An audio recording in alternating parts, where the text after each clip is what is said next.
et bienvenue à tous en ce mercredi 27-28 mai 2025. On va faire un petit tour de l'actualité crypto et Web3 et on va commencer avec une nouvelle qu'en fait on a vu déjà depuis un petit moment. Juste ce qu'on fait, c'est qu'on change le nom des entreprises. GameStop achète un demi-milliard de dollars de Bitcoin.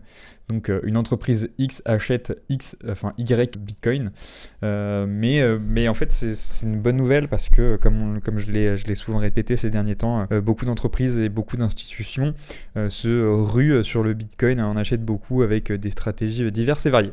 Et donc aujourd'hui, c'est Bitcoin qui achète pour près d'un demi-milliard de Bitcoin, soit 4710 Bitcoin. Voilà, donc c'est pas le premier acteur à avoir acheté des bitcoins. Ils suivent une stratégie qu'ils avaient publiée, qu'ils avaient dit qu'ils le feraient, et donc ils l'ont fait.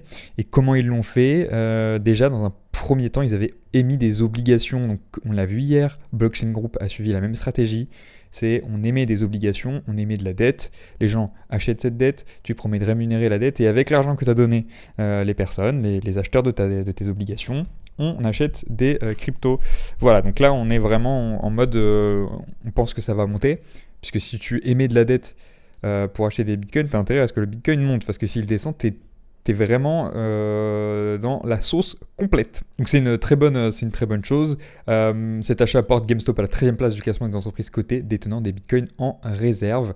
Voilà, c'est une bonne chose selon moi. Je pense que c'est une stratégie qui va payer dans le futur, et c'est intéressant de le savoir. La deuxième news, c'est une news qui est un peu un corollaire parce que Stratégie ralentit ses achats de Bitcoin face à la concurrence des trésoreries d'entreprise. Donc Stratégie, anciennement MicroStrategy, qui a acheté pas mal de Bitcoin. On l'a vu cette semaine dernière, je sais plus. Mais ils avaient acheté pas mal de Bitcoin, 4020 pour être précis, entre le 19 et le 25 mai, donc entre la semaine dernière et cette semaine finalement, pour un total de 427 millions de dollars, avec un prix moyen d'entrée pour cette accumulation de 106 dollars. Donc c'est pas mal, hein, c'est assez haut, mais c'est pas le plus haut qu'on ait vu. Donc pareil, ça attend à avoir une stratégie d'entrée, une stratégie de long terme. On pense que le Bitcoin va monter. Le coût moyen du total des réserves de Bitcoin de MicroStrategy, c'est 69 000 dollars, donc ils sont vraiment, vraiment très très bien. Et ils ont une mise cumulée de 40 milliards de dollars à peu près de Bitcoin. Donc c'est énorme. Hein. Ils possèdent environ 2,75% de la valeur théorique des 21 millions. Bon, c'est absolument huge. Mais enfin, ce qu'il faut savoir, c'est qu'ils commencent à ralentir leur stratégie, parce que la stratégie de MicroStrategy, justement, pour acheter des bitcoins, en fait, c'est d'émettre des actions. Donc, ils émettent des actions, les gens achètent des actions, et avec l'argent qu'ils gagnent, en vendant ces actions qu'ils ont émises eux-mêmes, ils achètent des bitcoins. Donc là, c'est une stratégie un peu inverse de l'émission d'obligations, parce que l'obligation, on va céder, on va créer de la dette, et on va rémunérer les gens qui proposent de financer notre dette, et avec ce financement de la dette, on va acheter du bitcoin. La MicroStrategy, la différence, elle est notable, puisqu'elles émettent des actions, et que si les gens qui achètent une partie de l'entreprise, une partie de MicroStrategy, une partie de stratégie, avec l'argent de cette vente, ils deviennent en partie propriétaires, et Stratégie, eux, investissent dans du bitcoin. Donc les gens étaient prêts à acheter des parts de MicroStrategy parce qu'ils aimaient bien cette stratégie-là. Justement, ils saoulent avec leur nom d'entreprise. Mais c'est en train de ralentir, et c'est en train de ralentir. Pourquoi ? Tout simplement parce que, en fait, soit ils faisaient des levées de fonds, soit ils faisaient... Bon, en fait, quand tu fais une levée de fonds, c'est du pareil même. Levée de fonds, levée d'actions. Quand tu fais une levée de fonds, tu sais des actions. Donc, voilà, bref, vous avez compris. C'est pareil. Mais voilà, une analyse qui est intéressante, c'est une baisse de l'écart entre le prix de l'action de MicroStrategy, en bourse, et la valeur réelle des bitcoins détenus par la société. Fin mai, cette prime est tombée de 185% à 63%. Voilà. Donc les investisseurs sont désormais prêts à payer moins cher pour chaque dollar de bitcoin détenu par stratégie, ce qui rend la levée de fonds via l'émission d'actions moins attractive pour l'entreprise. Donc, ce qu'ils font, c'est que vu que les gens sont prêts à payer moins cher, ils émettent moins d'actions, parce qu'ils gagnent moins d'argent avec cette stratégie-là, et donc du coup, forcément, s'ils émettent moins d'actions, et que c'était leur stratégie principale pour acheter du Bitcoin, ils ne le font plus, enfin ils en font en tout cas beaucoup moins. Mais c'est intéressant parce qu'en fait, il y a beaucoup d'entreprises aussi qui font ça, donc il y a une offre qui s'est diversifiée, et vu que l'offre s'est diversifiée, vu que c'est plus les seuls, forcément le prix de leur action, elle descend. C'est la loi du marché. Et le Financial Times, une cote à peu près 110 sociétés qui détiennent désormais du Bitcoin, contre 89 un mois plus tôt.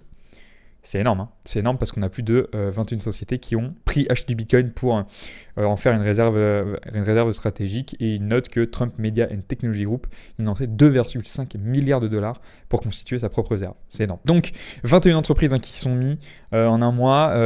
Voilà, une preuve encore que le Bitcoin attire les grosses boîtes, et on n'en parle toujours pas dans les médias. Et ce qui est intéressant, c'est que voilà, Trump Media and Technology, faut tilter.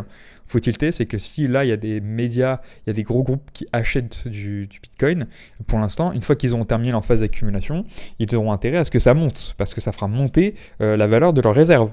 Ça, c'est important à le noter, et c'est-à-dire qu'il faut se préparer à cette montée-là. Et évidemment, s'ils font des réserves, ils sortiront une partie de leurs réserves. Ils sortiront peut-être pas tout, mais ils sortiront toujours une partie de leurs réserves pour prendre leur profit. Il faut qu'on s'en inspire, il faut qu'on fasse la même chose. Il faut qu'on fasse la même stratégie qu'eux, avec des finances plus modestes, c'est sûr, mais il faut qu'on le fasse. Voilà, et ça tranche avec la dernière news que j'ai vue sur Cointribute. Pas d'accumulation pour le Salvador selon le FMI. Le Fonds monétaire international confirme que les avoirs en Bitcoin du Salvador restent stables, rassurant les marchés.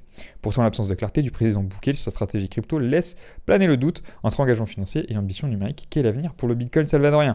Petit rappel des faits, je vous rappelle que fin 2021 à peu près, le Salvador avait décidé que le Bitcoin serait la monnaie officielle, une des monnaies officielles du Salvador. Donc c'est Nayib Bukele qui avait décidé ça, donc permettant les gens de payer leurs impôts avec du Bitcoin, et obligeant tous les commerces salvadoriens à accepter le Bitcoin, puisque c'est une monnaie officielle. Ce qui a permis une meilleure bancarisation de la population, et voilà. Bon, et ils ont fait aussi des réserves de Bitcoin, une réserve stratégique. Sauf que de fin 2024, suite à de nombreux soucis, on va dire, économiques au Salvador, sur lesquels je ne vais pas revenir, mais parce qu'on s'en fout un petit peu, le FMI est intervenu pour faire un prêt au Salvador. Mais le FMI, quand il fait un prêt, il te demande des conditions, il vient redresser ta santé financière, entre guillemets. Il y a des conditions, et une des conditions imposées par le FMI, c'était que le Salvador devait diminuer, ou en tout cas arrêter ou en tout cas diminuer son accumulation de Bitcoin, et c'est ce qu'ils disent. Le Fonds monétaire international confirme que les avoirs en Bitcoin du Salvador restent stables, donc pas d'achat. Pas d'achat. Tout le monde reflète cette stabilité, c'est super intéressant, parce qu'en fait ils ont acheté du Bitcoin apparemment. Enfin, c'est un peu bizarre cette news, on va pas se mentir, mais en cas ça reste inchangé, la réserve reste inchangée, mais le président Nayib Bukele, lui, il fait un petit peu le dos rond, et même s'il a une communication normalement plutôt populiste et plutôt forte, là il dit pas grand chose. En tout cas, il reste très très flou. Je pense, parce qu'il veut continuer, je pense, son accumulation de Bitcoin. Il veut rester dans la guerre du Bitcoin. Lui, en tout cas, on sait que personnellement, il en a acheté. Mais vu qu'il a un pacte avec le FMI, forcément, il ne peut pas faire ce qu'il veut. Voilà, c'était tout pour cette petite revue d'actualité du 25. Et non, on a 3 jours plus tard, on est le 28 mai, aujourd'hui. Cette revue d'actualité du 28 mai 2025, je vous souhaite à tous une bonne journée. Je vous invite à vous abonner à mon compte Twitter, mon compte X, Julien Unchained.